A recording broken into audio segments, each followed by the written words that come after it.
green screen too. But like I said, I can't fault the movie for having that because everything else is just so damn fun. It's even those the bad stuff's like a few seconds as opposed to like a solid movie. You know what I mean? So it really boils down to like, are you going to be mad of like 5 minutes of bad, or as opposed to 2 hours? Yeah. Yeah, I mean, there's not a lot of green screen, and there's not a lot of special effects in the film. But when there is, it doesn't look great. But like I said, it's just... The two that I'm thinking of are towards the very end anyway. Yeah. So after Mitch gets up and Charlie gets out, she tells Caitlin to run and go and hide so she can deal with the goons. They know that the tanker has a bomb in it. They know that that's their plan, is they're going to put the tanker in the middle of town and explode the tanker, but there's a chemical. So when the bomb goes off in the tanker, it's going to be like a big chemical explosion in the middle of this town near Niagara Falls, and that's the staged terrorist attack. So she gets out. Mitch manages to grab a weapon and sees the kid run into the truck. When she hides out in the tanker, and Mitch sees this and he goes to save her, and he says, I need to save her, and Charlie says, no, there's too many people, you're gonna get yourself killed. But he says, hey, just keep them off my back, I'm gonna go in. So there's a good scene where she is taking out the people from the hill above while he's running toward the tanker to try to get the kid. But even he takes a couple guys out, but even he ends up getting shot once or twice. I know he gets shot in the ankle. I think he takes a shot in the chest or the shoulder or something. And that basically puts him down. And she goes running after it and manages to commandeer a car and chase after the tanker in the town, because she knows not only is this tanker a bomb, but Caitlin is locked in the tanker as well. So she chases the tanker down, has a pretty fun Terminator 2 type scene where she jumps on the side of the tanker and tells the driver to get out, sticks a gun in his face and says, get out. And he just jumps out of the moving vehicle. So she commandeers the tanker, manages to crash it.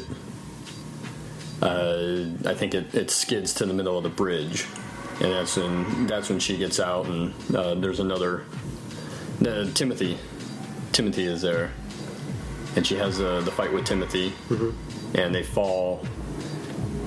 It was I'm not sure what that was, but they fall down the shaft that when you drop down into it, you'll drop into the river.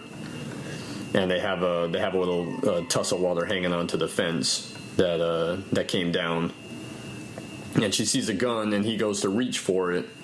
And when he goes to reach for it, she jumps down to prevent him from getting it, but he still gets his hand on it and gets off a shot or two. And she manages to kick him and have him fall down the shaft. But then you realize that he ended up shooting her when she jumped down. So she climbs back up and goes to get Caitlin. He falls into the water. Yeah, he falls down into the water. She goes to get Caitlin. You see that Timothy's still alive. He comes up, and there's a helicopter.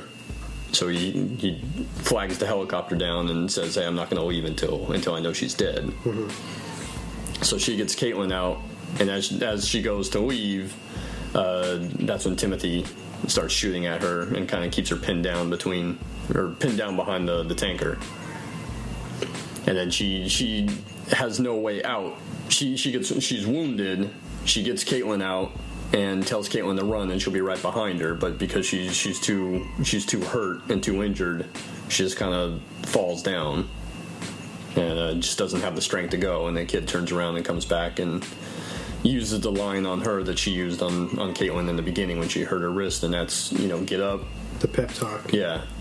You're not hurt, life is pain, you have to deal with it, get up. And it gives her enough strength to get up, and that's when Timothy comes up in the helicopter and keeps her pinned down. So she calls for help, and who we thought was dead, Mitch, is not dead anymore.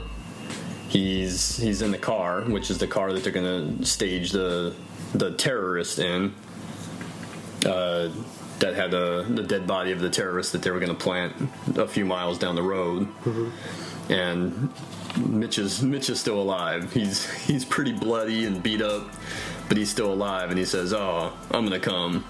And he drives the car out of the truck that they had it in and goes chasing her down the road.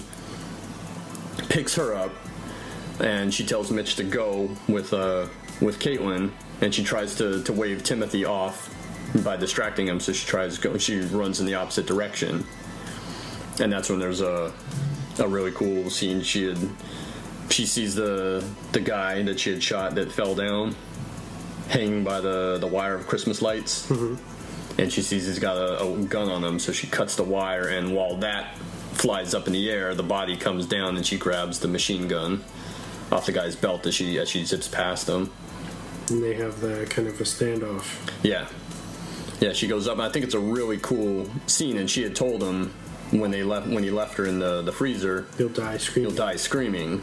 And then there's that really cool action scene where she zips up the wire, and when she gets up there, she shoots at the helicopter and at Timothy, and ends up hitting him, and he falls out, and she says, "Die screaming, motherfucker." And he's falling. Yeah. And he's like, Which the fall was goofy, but the line was really cool, and that whole action scene is really cool. And he falls down, and then she slides back down the wire and gets in the car. Breaking the bulbs. Really cool. Yeah, she uses her feet to kind of glide down the wire, and as she comes down, she breaks all the bulbs on the way down. And then she gets in the car because the bomb has, 10 seconds left, and they get in the car with Mitch, and they peel out. And that's when the bomb explodes and explodes Timothy at the same time. Which the bomb stuff is like the bridge blows up huge, but that's definitely the green screen. And then they manage to escape that, and they drive. I don't think they got all the way back home, but they drive somewhere, and then Mitch just says, "Oh, I can't drive anymore." He's too beat up and too bloodied. But that's when he tells Caitlin that, you have your mom's eyes, and don't let anyone tell you different. It cuts to some time later, some nondescript time later, and you see Sam or Charlie. We're not really... I think she's Charlie Baltimore again, but the president is calling to thank her, and she's driving out. She's out in the country because her and her husband and Caitlin have moved out to the country.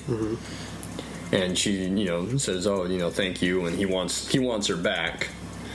He wants an agent like her back. Had Thelma and Louise already been done? Yeah, Thelma and Louise came out in 91. That little send off was a nod. It seemed like a nod to that film. When they're just driving. Much like how Sam Jackson calls himself a bad motherfucker. Yeah. When he's singing to himself. Yeah. Like a nod to Pulp Fiction. Yeah, because Pulp Fiction had come out a couple years before that. So you see her and her husband and the family, and she, the president says, "Oh, I'll do whatever I can for you," and she says, "Hey, I have a special request." And then it cuts to Samuel L. Jackson being on Larry King Live, and they're talking about the incident in New York. And one of my favorite lines is one of the lines that closes out the movie, where he's trying to act smooth on the air, and he says, "Oh, I'm always frank and earnest with women. In New York, I'm frank, and in Baltimore or wherever, I forget what the second city was, I'm earnest." And then he laughs. He laughs to himself at his joke, and it just holds on that for a little bit too long as he laughs at his own joke. And then it cuts to Charlie and her husband and her kid, and they're out in they're out in the pasture, out in the field, having a picnic, and there's a cricket, and they're eating dinner, and you see Charlie throw the knife and kill the cricket, and then it kind of ends on that note. But I love that movie. Like I said, that's something that I'm always, "Oh man, have you seen The Long Kiss Goodnight?" It's a great, fun action movie. It's got a ton of great lines. The rapport that Gina Davis and Samuel L. Jackson have as Charlie and Mitch is really fucking great. Yeah, that's good. The just the back and forth and those quick lines. I mean, that's total Shane Black stuff. The quick lines, the rapport, just talking shit to one another all the time. So that's why I wanted to pick this movie. I'm actually glad that you guys hadn't seen it. Yeah, man. Because it was kind of cool, like watching that movie with you guys and having you guys like see it for the first time. So what would you rate this? I'd rate it like a solid 8 or 9. Okay.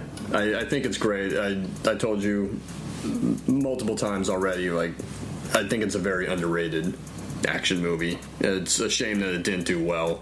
I mean, put it up against a lot of other action movies, especially from that era, and yeah, for that time, yeah. Yeah, like the mid to late 90s, and there's not a lot of great ones. So what are you expecting from Predator? Do you think it's going to be good? I hope it's going to be good. I remember seeing the first trailer and kind of just being very meh on it. Mm-hmm. But I saw the second trailer and liked it.